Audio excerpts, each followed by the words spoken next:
Well, I tell you what, it's getting a little bit warmer, the sun's out, the plants are starting to wake up from their winter nap. It's time to go for a hike. So join me as we walk around camp and I teach you about some of the neat plants that we find along the way that you might find in your own backyard. Let's go for a hike. Spring is a great time of year to find wild gooseberry growing. You'll want to remember where this is because later in the year when the gooseberries are ripe, oh, that makes a good jelly. My nickname for gooseberry is nature's chainsaw because it has these very stout thorns that are kind of hard to see. Boy, you walk through a bunch of these, they'll rip right through your jeans, just like, you guessed it, a chainsaw. So here we've got kind of a neat plant. This is called plantain. This plant grows invasive over a lot of North America. It is extremely nutritious, having more calcium and iron in it than spinach and no oxalic acid, which then prevents the absorption of said calcium. It was brought over here with European immigrants, they believe, from the Cornwall area of England. This has sometimes been nicknamed white man's footprint because it would travel in the digestive system of the oxen, and as those settlers moved west, the oxen were depositing the seeds of this along with some fresh-made fertilizer. You can find this plantain growing pretty much anywhere. It also has medicinal uses, so it's kind of neat.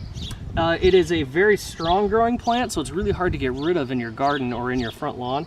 It is not related to plantain the banana though. Those are totally different ideas. They just use the same name for some reason. A really neat plant that grows in a lot of places has some really neat features. Every part of the plant is edible. The flower has vitamin C, the leaves have lots of vitamins, B vitamins, calcium. The root has a lot of starch in it and can be dried and saved. Plus, it's kind of pretty. I prefer to call it by the French name, which translates to tooth of the lion, or dent de lion, or the dandelion. We can see here on the leaves, don't those look like lion's teeth? Dent de lion, just makes it sound fancy. Another plant that you're gonna find growing in a lot of places is this little guy right here, known as Creeping Charlie. This is a member of the mint family, and it spreads out in long vines underneath the ground. So even though this one here is growing and you might be able to pick that or spray something on it, it's connected to all these other ones, which makes it an invasive species that's really hard to get rid of. But I know a neat way to get rid of it. Minty. So as you're hiking out this time of year, there's some really exciting things to look at, but there's also some really neat things that you kind of want to give a little bit of distance to. Wild mushrooms is one of those. There are hundreds and hundreds of different mushroom species growing in the United States alone. Some of them are edible, but a lot of them are toxic. And unless you know 100% certain on which one you're dealing with, it's best just to appreciate what it looks like, but not touch it, because some of those toxins can even be absorbed through your fingers. It makes you kind of sick. So I don't know exactly what these are, but I know they look cool. Let's zoom in for a closer look. That's a cool looking mushroom right there.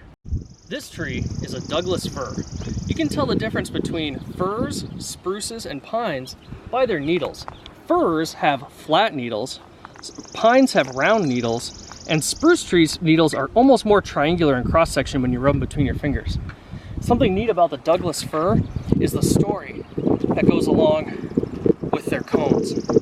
It's said that a long time ago, a great fire swept through the land, burning all of the trees except for one very old Douglas fir. And this made her very sad, so that night, she produced seeds. But in the morning, the mice crawled up and ate the seeds. And this made the tree very sad.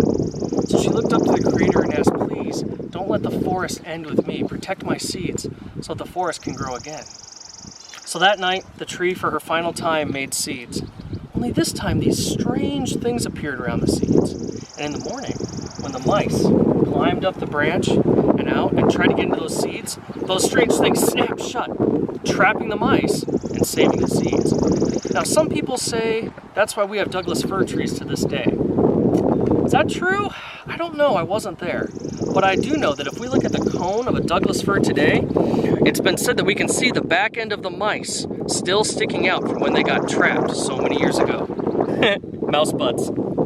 Well, I hope you had fun going for a plant hike with us and learning some of the neat things about some of the plants. There's some really great apps that are free that you can look at that'll help you identify some plants. I also want to remind you that in nature, we got to be very careful. Anything that is edible, just because the plant is edible doesn't mean that that specific one is. What if it got sprayed with Roundup, or what if an animal peed on it? So remember, we get our salad from the store. Hope you get outside and have a great spring. We'll see you out there.